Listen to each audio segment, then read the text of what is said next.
Joseph ವಿಜಯ್ಗೆ ಸಂಕಷ್ಟ ಕೊಟ್ಟಿದ್ದು ರಾಜ್ಯಪಾಲರ ಅಥವಾ ಕೇಂದ್ರ ಸರ್ಕಾರನ?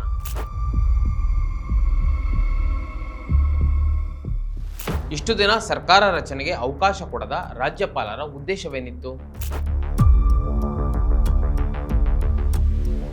ಕೇಂದ್ರ ಸರ್ಕಾರ ಬಯಸಿದಂತೆ ತಮಿಳುನಾಡಿನಲ್ಲಿ ಆಗಲಿಲ್ವಾ?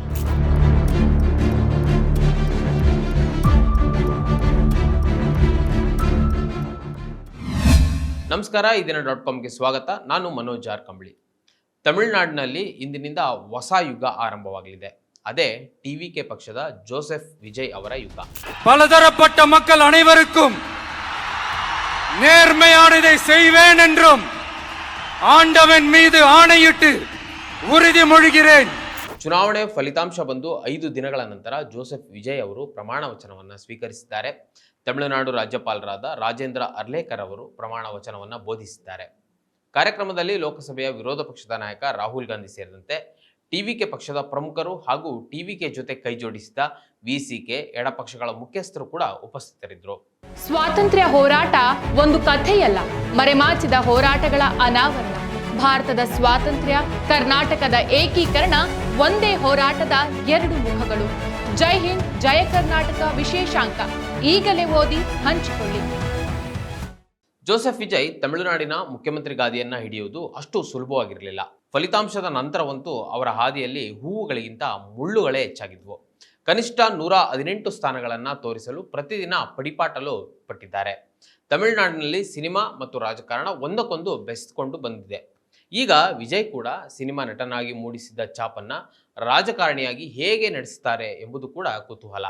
ಒಟ್ಟಿನಲ್ಲಿ ತಮಿಳುನಾಡಿನಲ್ಲಿ ಫಲಿತಾಂಶದ ನಂತರ ನಡೆದ ರಾಜಕೀಯ ಬೆಳವಣಿಗೆಗಳನ್ನು ಗಮನಿಸಿದ್ರೆ ಒಂದು ಥ್ರಿಲ್ಲರ್ ಸಿನಿಮಾ ನೋಡದಂತೆ ಭಾಸವಾಗ್ತದೆ. ವಿಜಯ್ ಈಗಾಗಲೇ ಸೂಪರ್ ಸ್ಟಾರ್ ಆಗಿದ್ದವರು, ಪಕ್ಷಾತೀತವಾಗಿ ಎಲ್ಲರ ಅಚ್ಚುಮೆಚ್ಚಿನ ನಟರಾಗಿ ಗುರುತಿಸಿಕೊಂಡಿದ್ದವರು. ಆದರೆ ರಾಜಕಾರಣಕ್ಕೆ ಬಂದಾಗ ಮಾತ್ರ ವಿಜಯ್ ಅವರಿಗೆ ಕೇಂದ್ರದಿಂದ ಬಂದಂತಹ ಅಡ್ಡಗಾಲು ಒಂದೆರಡಲ್ಲ. ಪಕ್ಷ ಅನೌನ್ಸ್ ಮಾಡಿದ ಮೇಲೆ ಮೊದಲ ರಾಜಕೀಯ ರ್ಯಾಲಿಯಲ್ಲಿ ಸೇರಿದ್ದ ಜನರನ್ನು ಕಂಡು ತಮಿಳುನಾಡಿನ ಆಡಳಿತಾರೂಢ ಡಿಎಂಕೆ ಸೇರಿದಂತೆ ಕೇಂದ್ರದಲ್ಲಿರುವ ಬಿಜೆಪಿ ಸರ್ಕಾರವು ಒಂದು ಕ್ಷಣ ಬೆಚ್ಚಿಬಿದ್ದಿತ್ತು. ಅಭಿಮಾನಿಗಳಾಗಿ ಬಂದವರು ಎಂದಿಗೂ ಮತದಾರರಾಗಿ ಪರಿವರ್ತನೆಗೊಳ್ಳೋದಿಲ್ಲ ಅಂತ ಅನೇಕ ವಿಶ್ಲೇಷಣೆಗಳು ನಡೆದವು.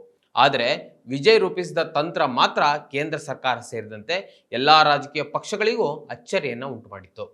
ಏನೇನೋ ಕಸರತ್ತುಗಳ ನಂತರ ತಮಿಳುನಾಡಿನ ಚುನಾವಣೆಯಲ್ಲಿ ವಿಜಯ್ ಅವರ ಪಕ್ಷ ತಮಿಳಗ ವೆಟ್ರಿ ಕಳಗಂ 108 ಸ್ಥಾನಗಳನ್ನು ಗೆದ್ದು ಹೆಚ್ಚು ಸ್ಥಾನ ಪಡೆದ ಅತಿದೊಡ್ಡ ಪಕ್ಷವಾಗಿ ಹೊರಹೊಮ್ಮಿತು. ಆಡಳಿತಾರೂಢ ಡಿಎಂಕೆ 59 ಸ್ಥಾನಗಳಿಗೆ ಇಳಿಯಿತು. ಎಐಎಡಿಎಂಕೆ 47 ಸ್ಥಾನಗಳನ್ನು ಪಡೆದುಕೊಳ್ತು. ಈ 3 ಪಕ್ಷಗಳನ್ನು ಬಿಟ್ಟರೆ ಕಾಂಗ್ರೆಸ್ 5 ಸ್ಥಾನ, ಪಿಎಂಕೆ 4 ಸ್ಥಾನ, ಮುಸ್ಲಿಂ ಲೀಗ್ 2 ಸ್ಥಾನ, ವಿಸಿಕೆ 2 ಸ್ಥಾನ, ಬಿಜೆಪಿ 1 ಸ್ಥಾನ, ಡಿಎಂಡಿಕೆ ಮತ್ತು ಅಮ್ಮ ಮಕ್ಕಳ ಪಕ್ಷ 1 ಸ್ಥಾನಗಳನ್ನು ಹಾಗೂ ಎಡಪಕ್ಷಗಳು 2 ಸ್ಥಾನಗಳನ್ನು ಪಡೆದಿದ್ವು. ಅಂದರೆ ಯಾವ ಪಕ್ಷವೂ ಸ್ಪಷ್ಟ ಬಹುಮತವನ್ನು ಪಡೆಯಲೇ ಇಲ್ಲ. ತಮಿಳುನಾಡಿನಲ್ಲಿ ಒಟ್ಟು ಇರುವ 234 ಕ್ಷೇತ್ರಗಳಲ್ಲಿ ಸರ್ಕಾರ ರಚಿಸಲು ಬೇಕಾಗಿರೋದು 118 ಸ್ಥಾನಗಳು. ಆದರೆ ಯಾವ ಪಕ್ಷಕ್ಕೂ ಸ್ಪಷ್ಟ ಬಹುಮತ ಬರದೇ ಇದ್ದಿದ್ದರಿಂದ ಸರ್ಕಾರ ರಚನೆಗೆ ರಾಜ್ಯಪಾಲರು ಪ್ರತಿ ಸಲ ಅಡ್ಡಗಾಲು ಆಗ್ತಲೇ ಬಂದಿದ್ರು. ಫಲಿತಾಂಶ ಬಂದ ನಂತರ ಪ್ರತಿದಿನ ವಿಜಯ್ ರಾಜ್ಯಪಾಲರನ್ನ ಭೇಟಿ ಮಾಡೋದು, ಸರ್ಕಾರ ರಚನೆಗೆ ಅವಕಾಶ ಕೇಳುವುದೇ ಆಗ್ತಾ ಇತ್ತು. ಇಡೀ ದೇಶದ ಕಣ್ಣು ತಮಿಳುನಾಡಿನ ರಾಜಕಾರಣದ ಕಡೆಗೆ ಇತ್ತು. ಅದರಲ್ಲೂ ತಮಿಳುನಾಡಿನ ಬೆಳವಣಿಗೆಯಂತೂ ಕೇಂದ್ರ ಸರ್ಕಾರ ಬಹಳ ಸೂಕ್ಷ್ಮ ಗಣ್ಯನಿಂದ ಗಮನಿಸ್ತಾ ಇತ್ತು. ತಮಿಳುನಾಡು ಮೊದಲಿನಿಂದಲೂ ಕೇಂದ್ರಕ್ಕೆ ಸೆಡ್ಡು ಹೊಡೆದಿರುವ ರಾಜ್ಯ. ಅಲ್ಲಿನ ಪ್ರಾದೇಶಿಕ ಪಕ್ಷಗಳಾದ ಡಿಎಂಕೆ ಮತ್ತು ಎಐಡಿಎಂಕೆ ಪಕ್ಷಗಳು ಎಂದಿಗೂ ಕೇಂದ್ರದ ಪಕ್ಷಗಳನ್ನು ಒಳಗೆ ಬಿಟ್ಕೊಳ್ಳದೆ ಆಡಳಿತವನ್ನು ನಡೆಸ್ತಾ ಇದ್ವು. ಕೇಂದ್ರ ಸರ್ಕಾರಗಳು ತರುವ ಎಲ್ಲಾ ಕಾರ್ಯಕ್ರಮಗಳನ್ನು ಸಾರಾ ಸಗಟಾಗಿ ತಮಿಳುನಾಡು ಒಪ್ಕೊಳ್ತಿದ್ದಿಲ್ಲ. ಕೇಂದ್ರದ ಯೋಜನೆಯಲ್ಲಿ ತಮಿಳುನಾಡಿಗೆ ಅನುಕೂಲವಾದರೆ ಮಾತ್ರ ಆ ಯೋಜನೆಗಳಿಗೆ ಒಪ್ಪಿಗೆ ಸೂಚಿಸ್ತಾ ಇತ್ತೆ ವಿನಃ ತಮಿಳುನಾಡಿನ ಜನರಿಗೆ ಅದೇನಾದರೂ ಅನುಕೂಲವಲ್ಲದಿದ್ದರೆ ಹೇಗಾದರೂ ಮಾಡಿ ಅದನ್ನು ರಾಜ್ಯದ ಒಳಗೆ ಬಿಟ್ಕೊಳ್ತಿದ್ದಿಲ್ಲ. ಹೀಗೆ ಕೇಂದ್ರಕ್ಕೂ ಮತ್ತು ದಕ್ಷಿಣ ರಾಜ್ಯದಲ್ಲಿ ವಿಶೇಷವಾಗಿ ತಮಿಳುನಾಡಿಗೂ ಮೊದಲಿನಿಂದಲೂ ಕಿತ್ತಾಟ ಇದ್ದೇ ಇರ್ತಿತ್ತು. 2014ರಿಂದ ಕೇಂದ್ರದಲ್ಲಿ ಬಂದ ನರೇಂದ್ರ ಮೋದಿ ಸರ್ಕಾರವಂತೂ ತಮಿಳುನಾಡಿನ ವಿಚಾರದಲ್ಲಿ ದ್ವೇಷವನ್ನ ಕಾರಿದ್ ಬಿಟ್ರೆ ಎಂದಿಗೂ ತಮಿಳರನ್ನ ಒಲಿಸಿಕೊಳ್ಳಲು ಪ್ರಯತ್ನಿಸಲೇ ಇಲ್ಲ.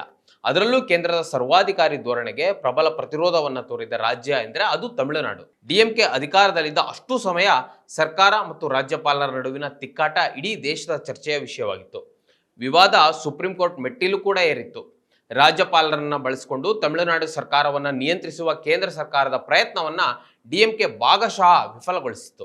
ಮಾತ್ರವಲ್ಲ, ಒಕ್ಕೂಟ ವ್ಯವಸ್ಥೆಯನ್ನ ದುರ್ಬಲಗೊಳಿಸುವ ನೀತಿಗಳ ವಿರುದ್ಧ ದೊಡ್ಡ ಸ್ವರದಲ್ಲಿ ಧ್ವನಿ ಎತ್ತಿ ಕೇಂದ್ರ ಸರ್ಕಾರಕ್ಕೆ ಅನೇಕ ಸಂದರ್ಭದಲ್ಲಿ ಮುಜುಗರವನ್ನ ಉಂಟು ಮಾಡಿತ್ತು. ಆದರೆ ಈ ಚುನಾವಣೆಯಲ್ಲಿ ಹೇಗಾದರೂ ಮಾಡಿ ತಮಿಳರನ್ನ ಸೆಳೆಯಲು ಬಿಜೆಪಿ ಎಷ್ಟೇ ಹವಣಿಸಿದ್ರೂ ಪ್ರಯತ್ನ ಫಲಿಸಲಿಲ್ಲ. ಅದಕ್ಕಾಗಿ ಪ್ರಧಾನಿ ಮೋದಿ ಅವರು ಬಹುರೂಪಿ ವೇಷಗಳನ್ನು ಹಾಕಬೇಕಾಯಿತು. ತಮಿಳರ ವೇಷ, ಪಂಚೆ, ಶಾಲುಗಳನ್ನು ಧರಿಸಿ ತಮಿಳರ ಮತವನ್ನು ಸೆಳೆಯಲು ಕೂಡ ಪ್ರಯತ್ನಿಸಲಾಯಿತು. ಸೆಂಗೋಲನ್ನು ನೂತನ ಸಂಸತ್ ಭವನದಲ್ಲಿ ತಂದಿರಿಸಲಾಯಿತು. ಅಣ್ಣಾಮಲೆಯನ್ನು ಮುಂದಿಟ್ಟು ನಡೆಸಿದ ಪ್ರಯತ್ನವೆಲ್ಲವೂ ಅಲ್ಲಿ ವಿಫಲವಾಯಿತು. ಕೇಂದ್ರದ ಆಟವೆಲ್ಲವೂ ತಮಿಳರ ಪಾಲಿಗೆ ತಮಾಷೆಯ ವಸ್ತುವಾಗಿ ಪರಿಣಮಿಸಿತು. ಡಿಎಂಕೆ ಎಂದಿಗೂ ನಮ್ಮನ್ನು ಸೇರಿಸಿಕೊಳ್ಳಲಾರದು ಅಂತ ನಂಬಿದ್ದ ಬಿಜೆಪಿ ಎಐಡಿಎಂಕೆಯನ್ನು ನಂಬಿಕೊಂಡು ಚುನಾವಣೆಗೆ ಬಂತು. ಹಾಗೆ ನೋಡಿದರೆ ಎಐಡಿಎಂಕೆ ಇಲ್ಲದೆ ತಮಿಳುನಾಡಿನಲ್ಲಿ ಬಿಜೆಪಿಯ ಅಸ್ತಿತ್ವವೇ ಇಲ್ಲ. ಈ ಬಾರಿಯ ಚುನಾವಣೆಯಲ್ಲಿ ತಮಿಳರು ಆಡಳಿತ ವಿರೋಧಿ ಮತ ಚಲಾಯಿಸಿದ್ರೂ ಕೂಡ ಬಿಜೆಪಿ ಜೊತೆಗಿರುವ ಎಐಡಿಎಂಕೆಯನ್ನು ಬೆಂಬಲಿಸಿಲ್ಲ. ಬದಲಾಗಿ ತಮಿಳುನಾಡಿನಲ್ಲಿ 2 ವರ್ಷದ ಹಿಂದೆ ಜನ್ಮ ತಳೆದ ತಮಿಳಗ ವೆಟ್ರಿ ಕಳಗಂ ಅಂದರೆ ಜೋಸೆಫ್ ವಿಜಯ್ ಅವರ ಪಕ್ಷದ ಜೊತೆ ನಿಂತರು. ಎಐಡಿಎಂಕೆ ಜೊತೆ ತಮಿಳುನಾಡಿನ ಅಧಿಕಾರದ ಕನಸನ್ನು ಕಾಣ್ತಿದ್ದ ಬಿಜೆಪಿಗೆ ತಮಿಳಿಗರು ತಕ್ಕ ಪಾಠವನ್ನು ಕಲಿಸಿದರು. ಇದರಿಂದ ಮೋದಿ ಅವರ ಆಟವೆಂದು ದ್ರಾವಿಡ ನೆಲದಲ್ಲಿ ನಡೆಯೋದಿಲ್ಲ ಅಂತ ತಮಿಳರು ಮತ್ತೆ ಪ್ರೂವ್ ಮಾಡಿದರು. ಮುಖ್ಯವಾದ ವಿಚಾರ ಏನೆಂದರೆ, ಅಧಿಕಾರ ಹಿಡಿಯುವ ಮೊದಲೇ ಟಿವಿಕೆ ಮುಖ್ಯಸ್ಥ ಮತ್ತು ಈಗಿನ ತಮಿಳುನಾಡು ಮುಖ್ಯಮಂತ್ರಿ ಜೋಸೆಫ್ ವಿಜಯ್ ಅವರೊಟ್ಟಿಗೆ ರಾಜ್ಯಪಾಲರು ಹಗ್ಗ ಜಗ್ಗಾಟಕ್ಕೆ ಇಳಿದು ಬಿಟ್ಟರು. ಸರ್ಕಾರ ರಚಿಸಲು ಅವಕಾಶ ಕೇಳಲು ಪ್ರತಿದಿನ ವಿಜಯ್ ರಾಜ್ಯಪಾಲರ ಲೋಕಭವನಕ್ಕೆ ಹೋಗಿದ್ದು. ಆದರೂ ರಾಜ್ಯಪಾಲರು ಅವಕಾಶ ನೀಡದೆ ಇಷ್ಟು ದಿನ ಕಾಯಿಸಿದ್ದು ನೋಡಿದರೆ ಕೇಂದ್ರದ ಬಿಜೆಪಿಗೆ ಮತ್ತು ಬಿಜೆಪಿ ನೇಮಕ ಮಾಡಿರುವ ರಾಜ್ಯಪಾಲರಿಗೆ ಬೇರೆ ಏನೋ ಯೋಜನೆ ಇದ್ದಂತೆ ಕಾಣ್ತದೆ.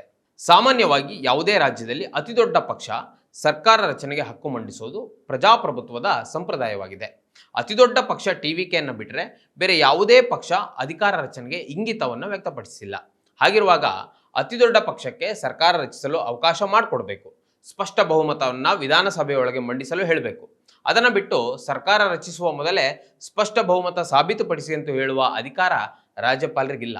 ಆದರೂ ಅವರು ಸರ್ಕಾರ ರಚನೆಯ ವಿರುದ್ಧ 4 ದಿನದಿಂದ ಅಸಮ್ಮತಿಯನ್ನು ತೋರಿಸುತ್ತಲೇ ಬಂದಿದ್ರು. ಬಹುಮತ ಸಾಬೀತಿಗೆ ಮುನ್ನವೇ ಜನರ ಆದೇಶವನ್ನು ನಿರ್ಲಕ್ಷಿಸಿ ತಮಿಳುನಾಡಿನಲ್ಲಿ ರಾಷ್ಟ್ರಪತಿ ಆಡಳಿತವನ್ನು ಹೇರಲು ತುದಿಗಾಲಿನಲ್ಲಿ ನಿಂತಂತೆ ಕಾಣ್ತಾ ಇದ್ರು. ರಾಜ್ಯಪಾಲರ ನಿಲುವಿನ ಹಿಂದೆ ಕೇಂದ್ರ ಸರ್ಕಾರದ ಒತ್ತಡವಿದೆ ಎನ್ನುವುದು ಗುಟ್ಟಿನ ವಿಷಯವೇನೂ ಆಗಿರಲಿಲ್ಲ. ಸರ್ಕಾರ ರಚಿಸಲು ಅವಕಾಶ ಕೇಳಿದ ಟಿವಿಕೆ ಬಹುಮತವನ್ನು ಸಾಬೀತುಪಡಿಸಬೇಕಾದದ್ದು ಸದನದಲ್ಲಿ.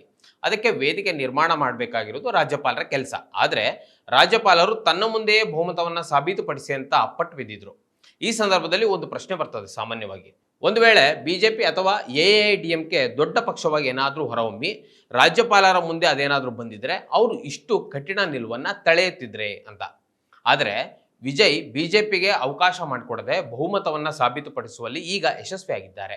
ವಿಸಿಕೆ ಅಂದರೆ ವಿಡುದಲೈ ಚಿರುತೈಗಲ್ ಕಚ್ಚಿ ಮತ್ತು ಎಡಪಕ್ಷಗಳ ಬೆಂಬಲ ಹಾಗೂ ಕಾಂಗ್ರೆಸ್ ಬೆಂಬಲದೊಂದಿಗೆ ವಿಜಯ್ 120 ಸ್ಥಾನಗಳಿಗೆ ಏರಿ ಸರ್ಕಾರವನ್ನು ರಚಿಸಿದ್ದಾರೆ. ಇಂದಿನಿಂದ ತಮಿಳುನಾಡಿನ ನೂತನ ಮುಖ್ಯಮಂತ್ರಿಯಾಗಿದ್ದಾರೆ.